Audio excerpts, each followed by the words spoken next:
Assalamualaikum warahmatullahi wabarakatuh.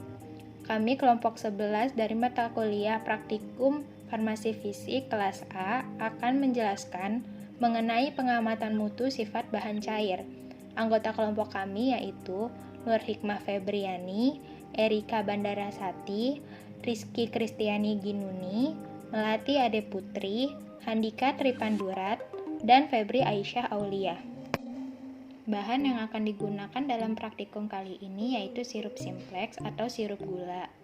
Sirup simplex merupakan cairan jernih yang tidak berwarna dengan rasa manis, yang dapat dibuat dengan cara 65 bagian sukrosa dilarutkan dalam metil paraben 0,25% secukupnya hingga diperoleh 100 bagian sirup.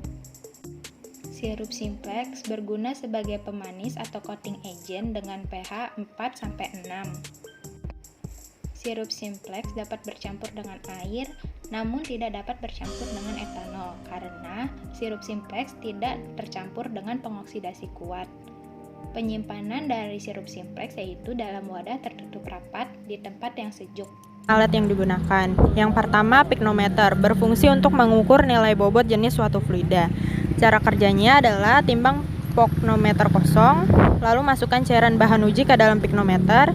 Yang ketiga, timbang kembali piknometer yang berisi bahan uji. Yang kedua, ada viskometer Oswald, berfungsi untuk mengukur kekentalan fluida. Cara kerjanya, ambil bahan cair sejumlah volume secukupnya, masukkan ke dalam viskometer Oswald, lalu sedot cairan hingga batas paling atas. Nyalakan stopwatch saat cairan turun dan hentikan stopwatch saat cairan sampai batas tanda bawah. Catat waktu yang tertera pada stopwatch. Alat berikutnya ada viskometer Brookfield dengan tipe LV.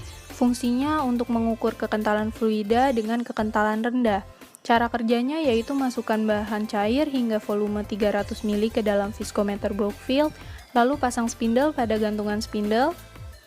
Kemudian turunkan spindle yang telah terpasang hingga tercelup ke dalam cairan uji. Lalu atur RPM yang diinginkan, biarkan spindle berputar dan perhatikan jarum merah pada skala RPM tersebut. Kemudian ubah RPM hingga diperoleh viskositas cairan pada berbagai RPM. Alat berikutnya ada beaker glass yang fungsinya sebagai wadah untuk mencampur, menampung, mengaduk, atau memanaskan cairan. Ada termometer yang fungsinya untuk mengukur suhu. Kemudian ada timbangan analitik, fungsinya untuk mengukur massa kecil dalam rentan submiligram. Lalu ada perkamen, fungsinya untuk mengalaskan timbangan saat menimbang bahan. Selanjutnya ada batang pengaduk, sendok tanduk, gelas ukur, dan stopwatch. Batang pengaduk berfungsi untuk mencampur bahan. Sendok tanduk berfungsi untuk mengambil bahan dari wadah penyimpanan. Gelas ukur berfungsi untuk mengukur volume cairan atau serbuk. Stopwatch berfungsi untuk mengukur waktu. Selanjutnya ada prosedur pemeriksaan mutu. Yang pertama ada pengamatan bobot jenis. Cara kerjanya, timbang piknometer kosong, masukkan cairan bahan uji ke dalam piknometer, timbang kembali piknometer yang berisi bahan uji, catat temperatur lingkungan, kemudian hitung bobot jenisnya. Selanjutnya ada pengamatan viskositas. Yang pertama, catat suhu lingkungan dan cairan. Ambil bahan cair sejumlah volume secukupnya, masukkan ke dalam viskometer Oswald.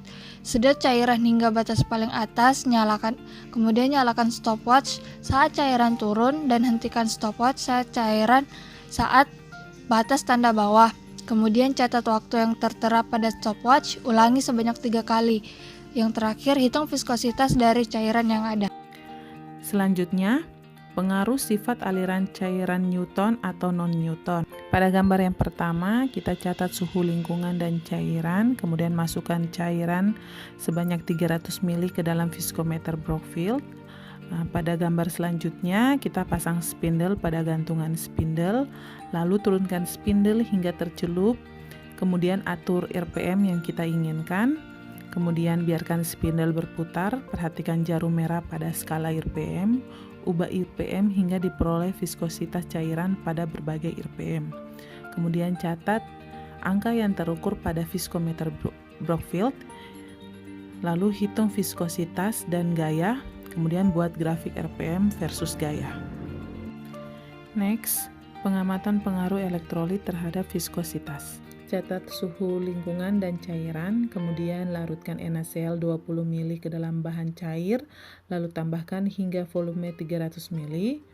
Lalu masukkan ke dalam viskometer Brockfield, pasang spindle, lalu turunkan spindle hingga tercelup dalam cairan yang akan kita uji. Kemudian atur RPM yang diinginkan, biarkan spindle berputar dan perhatikan jarum merah pada skala RPM.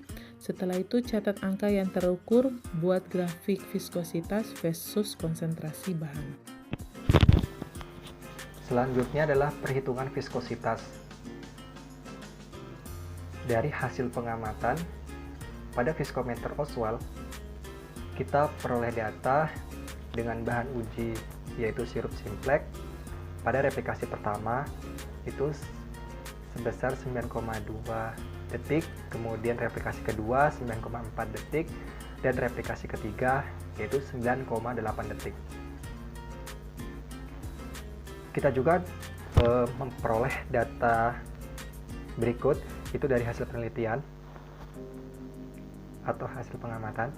Yang pertama adalah eta aquades atau viskositas aquades itu sebesar 0,894, kemudian rho C-nya atau bahan yang kita uji itu adalah 1,23 gram per mililiter, kemudian TC yaitu waktu yang kita peroleh tadi dengan merata-ratakannya yaitu sebesar 9,47 sekon, kemudian rho aquades itu sebesar 1 gram per mililiter, dan T aquades yaitu 6,47 sekon.